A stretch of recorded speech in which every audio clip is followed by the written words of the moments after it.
In this video, I put together an exchange between readers who are not satisfied in their relationships with men and women and Mr. Haruki Murakami.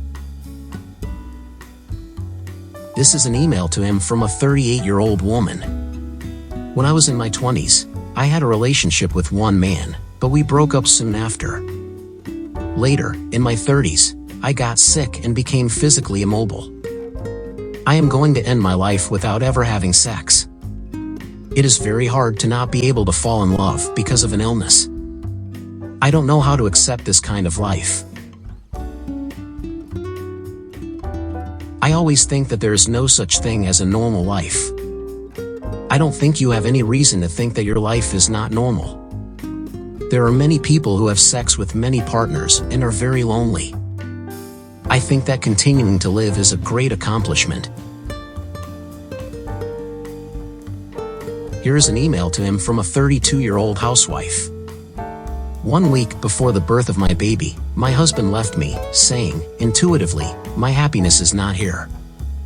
Stunned by the suddenness of the situation, busy taking care of the baby, and with my head foggy from lack of sleep, I try to think about what exactly his happiness was, but I have no idea. It's a ridiculous story. If everyone started deciding things based on intuition like that, the world would be a mess. I don't know the details of the situation, but I think you should take practical steps to make him take responsibility. Do your best to raise your child. Things will get better in time.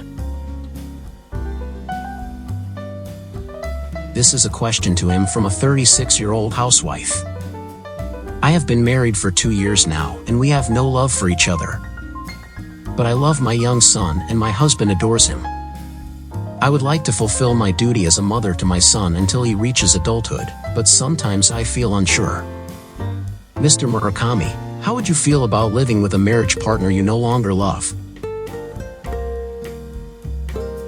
Your situation makes me think of an animal in a cage.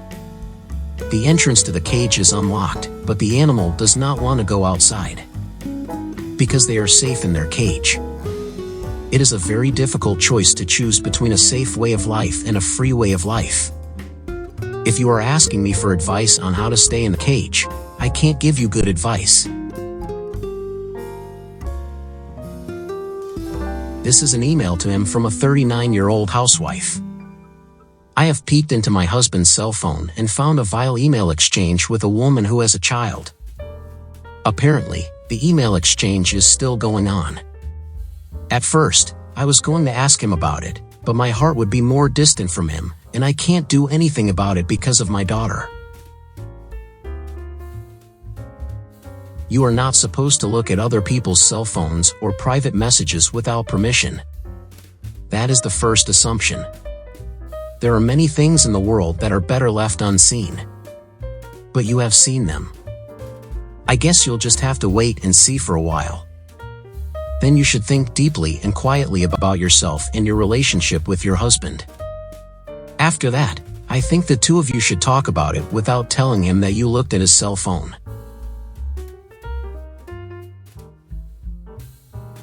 Finally, here is an email to him from a 24-year-old man. I was reading Haruki Murakami's Men Without Women in front of a male friend who doesn't have a girlfriend, and he got angry and said, "What is that, a guess?" But it is true that I have a girlfriend, but I am men without women in spirit.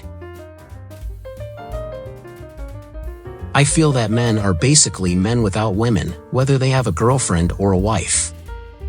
Men are often unsure of where they are connected and to whom they are connected. Men always have a kind of premonition of loneliness, that at any moment they might be thrown out into the night sea all alone. That is how I feel.